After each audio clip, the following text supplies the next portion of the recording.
အားလုံးပဲမင်္ဂလာပါကျော် sharing channel မှာအားလုံးကိုပြန်လည်ကြိုဆိုပါရစေခင်ဗျဟုတ်ကဲ့ကျွန်တော်ဒီနေ့ပြန်လည်ပြီးပြောပြသွားမယ်အကြောင်းအရာကတော့ကျွန်တော်တို့အခုဒီ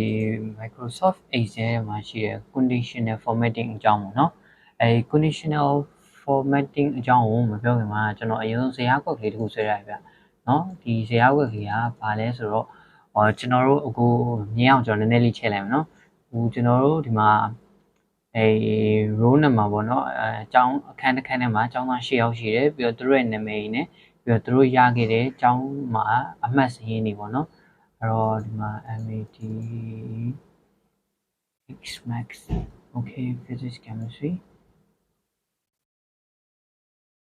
ဟုတ်ပြီဒီမှာသူတို့ရခဲ့တဲ့အမှတ်တွေပေါ့နော်အဲ့တော့သူတို့ရခဲ့တဲ့အမှတ်တွေကို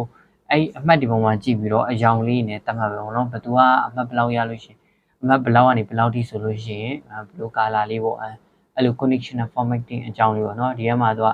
ဘာနဲ့တတ်မှတ်လို့ရရှိတယ် color scheme နဲ့တတ်မှတ်လို့ရရှိတယ် data bar နဲ့တတ်မှတ်လို့ရရှိတယ်ပေါ့အခုကျွန်တော်ဒီ conditional formatting ကိုမသုံးခင်မှာသုံးမဲ့ဟာကဘယ်လိုမျိုးသုံးရလဲဆိုတော့ကျွန်တော် number တွေကိုအဲ့ဒီဟာနဲ့သုံးလို့ရှိရင်ပို့အစီအမံခင်ဗျာ number တွေကိုပေါ့နော်အဲ့တော့ကိုသုံးမဲ့ number တွေအားလုံးကိုဆက်လက်မှတ်ပါမှတ်ပြီးတော့လို့ရှိရင် conditional formatting နဲ့ကိုတွားဖို့လို့ရှိရင်ဒီမှာ new rule ဆိုတာရှိရဗျအဲ့တော့ new rule ကိုတွားပြီးတော့လို့ရှိရင်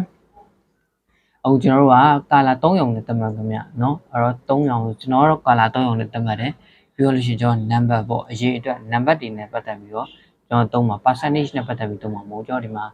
number တွေနဲ့အောင်စင်းထွက်တာလीအဲ့တော့အမှတ်တွေနဲ့number ဆိုပြီးရွှေ့မယ်ရွှေ့ပြီးလို့ရှိရင်40ရာနဲ့40အောက်ဆိုလို့ရှိရင်ကြတော့အနီအောင်လေးပေါ့နော်အနီအောင်လေးတတ်မှတ်လိုက်မယ်ဘာလို့လဲဆိုကြိုးစားဖို့လိုသေးတယ်ပေါ့နော်ပြီးလို့ရှိရင်60လောက်ဆိုလို့ရှိရင်ကြတော့နည်းနည်းတော်တာပေါ့နော်80အထက်ဆိုလို့ရှိရင်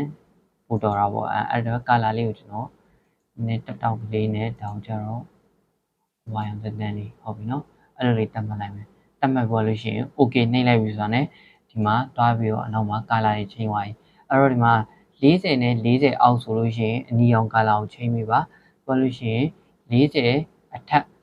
50 60ဒီကိုကြတော့ကာလာတစ်ရောင်အဝါတစ်ရောင်ချိန်ပြီးပါဘောနော်ခုနပေါ်လို့ရှိရင်60နဲ့80အထက်ကိုကြတော့60နေပြီးတော့80အထက်ကိုကြတော့ကာလာတစ်ရောင်ပေါ့နော်အပြာအောင်ပေါ့တွားတဲ့ကာလာလေးချိန်ပေးပါဆိုပြီးတော့ချိန်ခိုင်းလိုက်လို့ရတယ်ဒီမှာချိန်သွားပြီခင်ဗျအဲ့ဒါမှကျွန်တော်ကထပ်ချိန်ကျင်နေတယ်ဆိုလို့ရှိရင်အရင်ဆုံးဆက်လက်မှတ်ထားမယ်နော်ကျွန်တော်ချိန်ကျင်တဲ့အကုန်လုံးကိုဆက်လက်မှတ်ထားမယ်ဆက်လက်မှတ်ပြီးတော့လို့ရှိရင် conditional formatting နဲ့တွားဆိုရင်ဒီမှာdata bar ဆိုတာရှိရယ် data bar နဲ့လည်း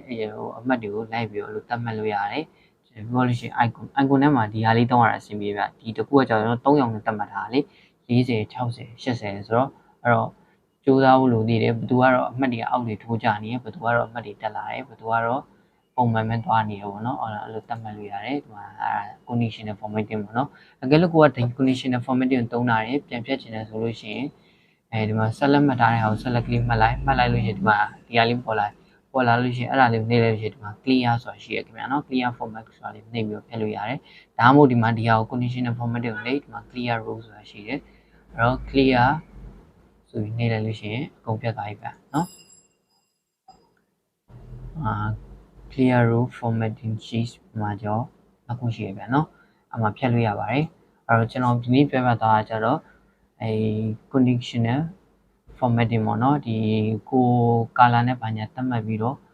လုပ်လို့ရတယ်ဆိုတဲ့အကြောင်းကိုပြောပြသွားတာပါဖြစ်ပါတယ်အားလုံးကျေးဇူးအများကြီးတင်ပါတယ်